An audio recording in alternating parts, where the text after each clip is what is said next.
So the question I most commonly get asked is, should I ignore my dog's bad behaviour?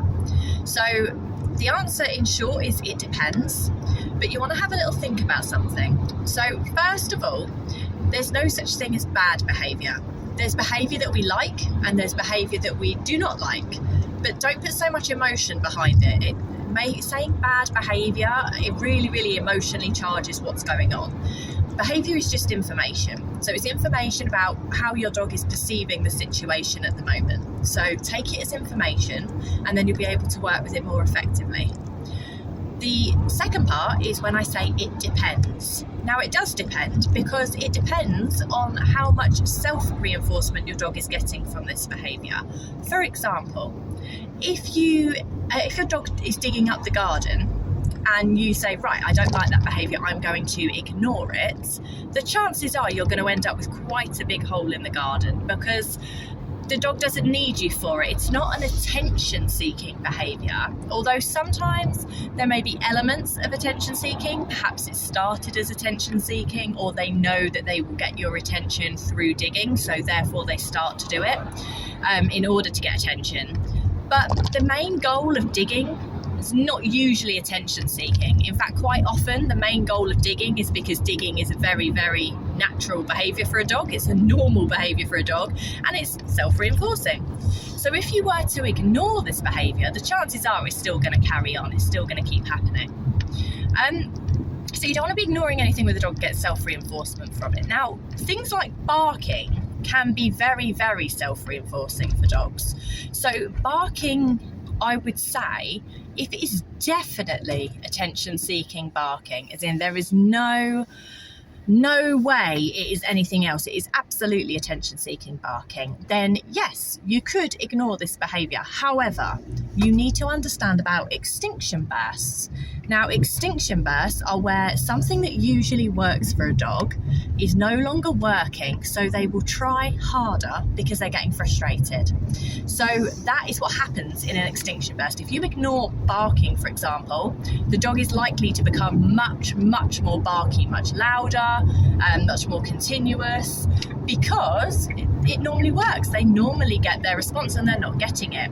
So extinction burst happens when the behaviour is on its way out. That means it's working. So this is not the time where you give up on ignoring the attention-seeking barking. This is the time where you carry on with it.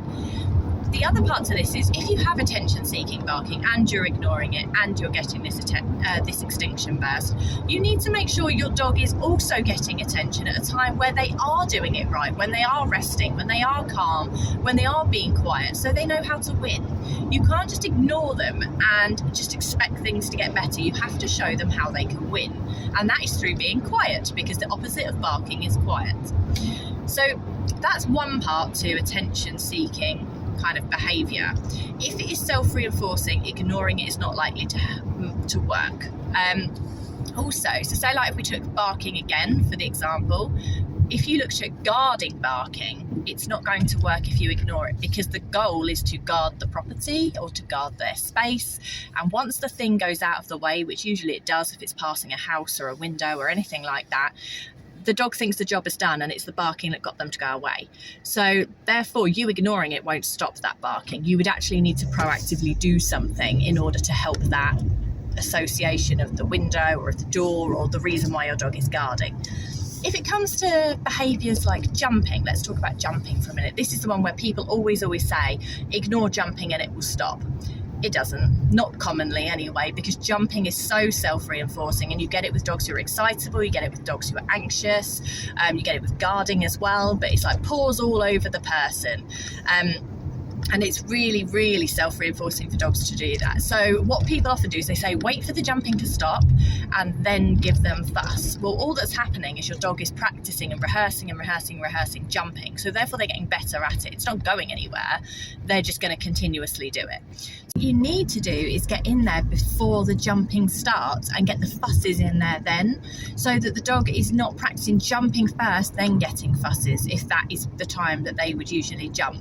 If they are going going to jump at you, one of the best things to do is to just take a step backwards so that their feet land back on the floor again, not on you. So there's no reinforcement from the act of trying to jump. Now, for some dogs, you may also need to do extra things in order to help them. But again, it's important for them to know how to get it right. So if their 4 feet are on the floor, they're getting fusses, they're getting attention, they're getting the praise. But when the 2 feet come off the floor, no attention, no praise, backing up, so that they're learning that's not how you get what you want.